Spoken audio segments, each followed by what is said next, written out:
चिरंजी ब्रजराज बाबा, चिरंजी प्रथमेश बाबा तथा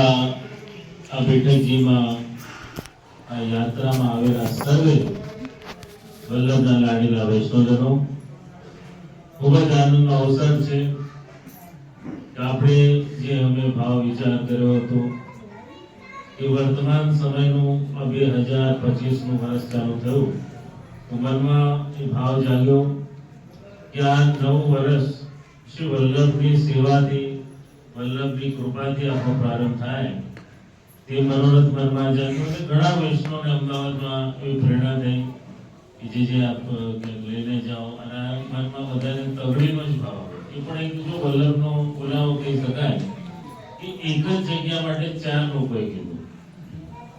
અને બહુ ટૂંકા ગાળામાં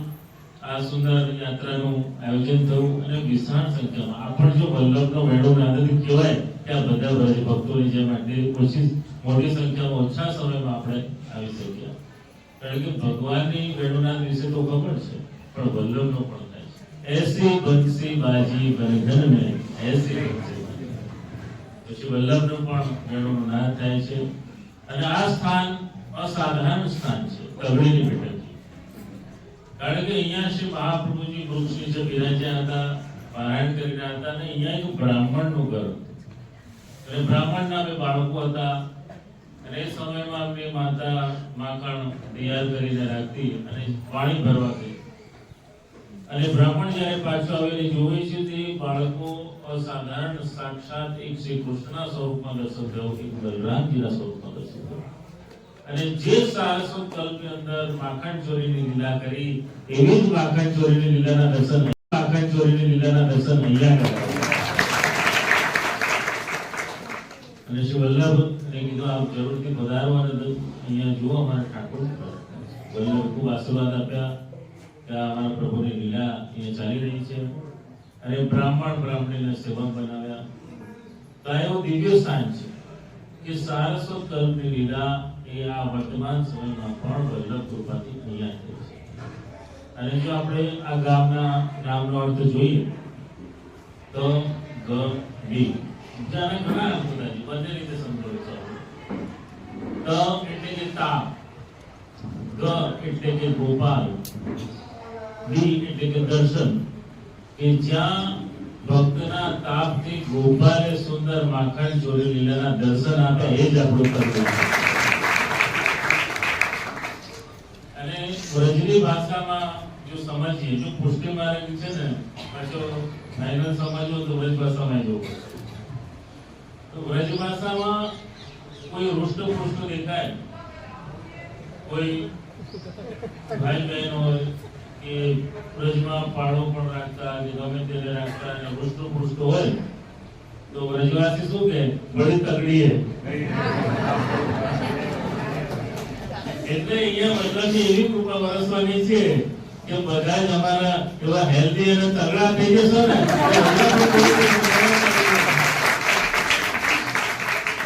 કારણ કે સારું સ્વાસ્થ્ય રહેશે તો જ વલ્લભની સેવા થઈ શકશે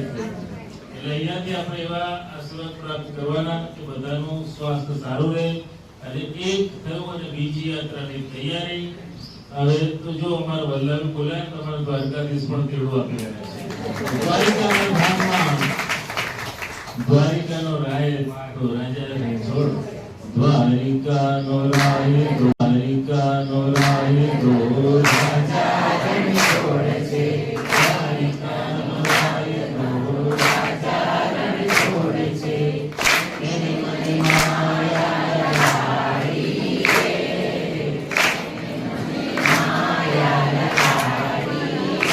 રે માયા બોલાવી રહ્યા છે તો આપણે બધા ત્યાં જઈએ આનંદ કરીએ ત્યાં પણ બહુ જ બધા બેઠકીઓ વિરાજમાન છે કે જ્યાં વ્રજની ગોપીઓ સાક્ષાત આવી અને નૃત્ય કરીને બતાવ્યું ગોપી તરૈયા જે સ્થાન છે આજે પણ ગોપી ચંદન ત્યાંથી પ્રગટ થાય છે દિવ્ય ભૂમિમાં આપણે આનંદ કરીશું તો ઘણો બધો આનંદ લેવાનો છે તો સમય તો ઓછો છે પણ ભગવત કૃપાથી આ સત્સંગ અને સાનિધ્ય મળ્યું હરિગુરુ વૈષ્ણવ ભેગા થયા તો આના દ્વારા આપણને એમ લાગે કે આ દિવસનું સાચું વૈષ્ણવનું જીવન જીવ્યું કારણ કે હરિગુરુનો વૈષ્ણવ હોય લૌકિક બધું માણસ દરબાર બધું ભૂલી જાય કેવળ ભગવત નામ, ભગવત મહાપ્રસાદના અલૌકિક જ વિચાર આવતા હોય. એટલે આવો સંગ દુર્લભ છે. આ એક દિવસ પણ તમારા જીવન માટે કિંમતી છે કે આનું તમે સ્મરણ કરજો કરે છે કે મેં વલ્લભની સેવા કરી હતી, મેં વૈષ્ણવનો સંગ કર્યો હતો, વલ્લભની કૃપા હતી. આ આપણું ભાગ્ય છે, આપણે કમાવાનું છે. તો માટે આ દુર્લભ છે. અને યાત્રાની જેમ વૈષ્ણવનું ઘડતર થાય કે આપણે આજ્ઞા કરી, વચનામૃત કરી, પણ અહીંયા પ્રેક્ટિકલી કેમ સેવા કરવી, આ બેઠક જીવન હોય. બેઠક જીવન હોય. જો હવેલીમાં તમને દૂરથી બધું બતાવવામાં આવે. એ અમારા વલ્લભ કે છે, આવી જાઓ મારી પાસે, આવી જાઓ તમે મારા જાણીજી ભરી અમારી સેવા કરો, વધુ કરો. આ કૃપા છે. એસી કૃપા કોણ કરે, ગુરુજી એસી કૃપા. આ પ્રતાપ છે વલ્લભનો, કે દૂર નહીં, વલ્લભની લોકો મારી પાસે આવે. તો આ સાનિધ્યનું પ્રમાણ. અને જો આ યાત્રાનું મેનેજમેન્ટ જેને સંભાળ્યું એ પણ કૃપા સાનિધ્યની યાત્રાનું એક ફળ અને પરિણામ છે. જો અમારા જનક બેઠા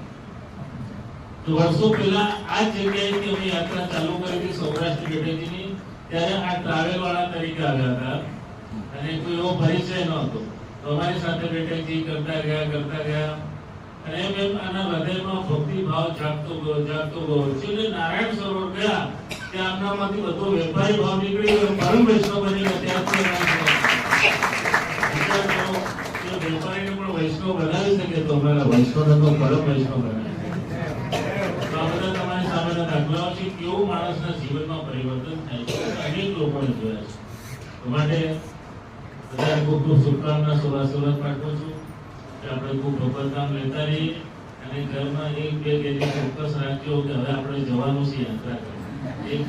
ચોક્કસ સુધી કેલેન્ડર હોય ને